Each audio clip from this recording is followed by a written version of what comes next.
Not many people put much thought into how they would like to die. Those that do envision a full life well into their elderly years, perhaps out in the country in a beautiful log cabin with the love of their life by their side.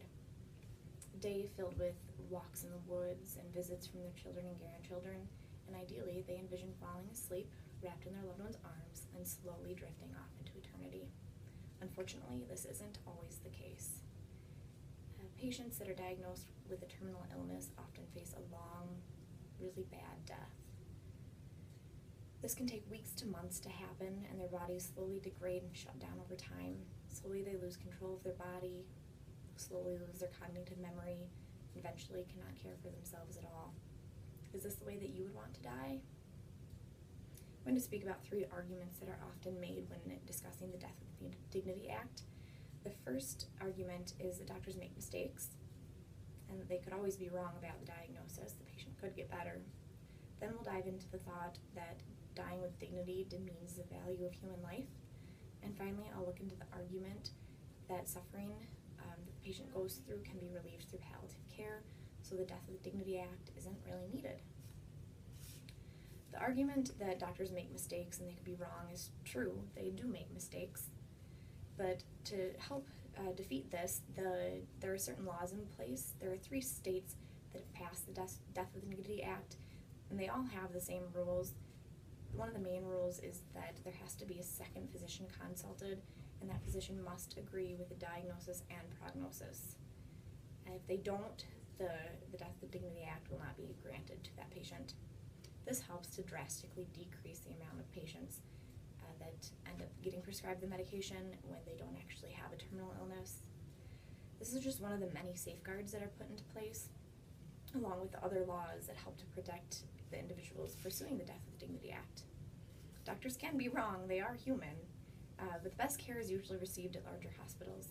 I work at UW Hospital in surgical oncology, so I deal a lot with these terminally ill patients. We don't make treatment decisions until there is at least a second consult, but often a third or fourth consult, especially including different specialties to see what other treatment options are. And this is a fairly common thing that happens.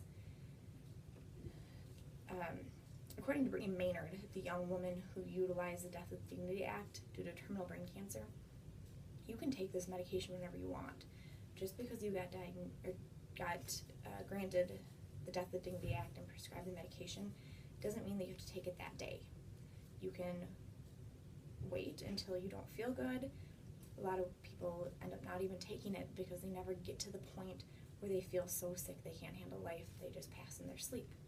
It's just an option there for those patients that get to the point where they can't care for themselves, they're a burden to their family, and honestly, their dignity is gone. Doctors are human, they make mistakes. That's why it's important to have those safeguards in place. And since doctors are humans, they do cherish the value of life. They didn't become doctors to kill people, they try to save them, but sometimes it's just an impossible feat. Many will argue that choosing to end one's life demeans the value of human life. While this may be true for some, depending on culture or religion, The Economist argues that liberty and autonomy are sources of human dignity too. They both add value to human life. Choosing to end your life should be the choice of the dying patient. This enforces autonomy and therefore adds value to the patient's life. Just as doctors are human and make mistakes, many individuals that aren't educated in the field of medicine or have very little to no experience in palliative care make mistakes by assuming that palliative medicine can fix all. Palliative care works to ease the course of dying, but in no way does it relieve all symptoms and make the patient feel good again.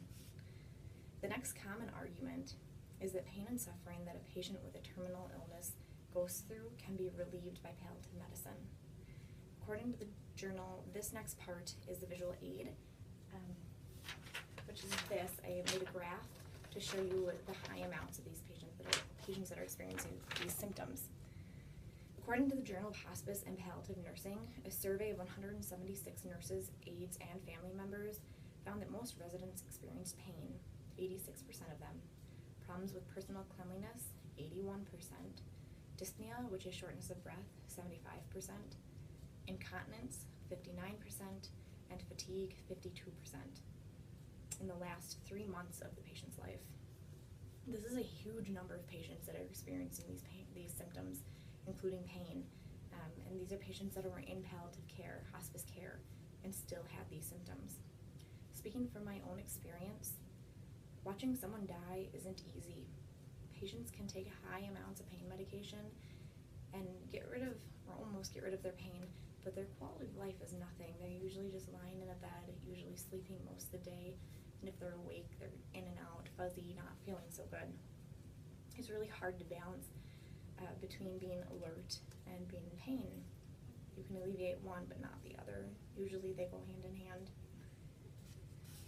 Overall, there are many arguments made as to why the Death with Dignity Act should not be passed, but for every argument against it, I feel that I would have a better argument for it.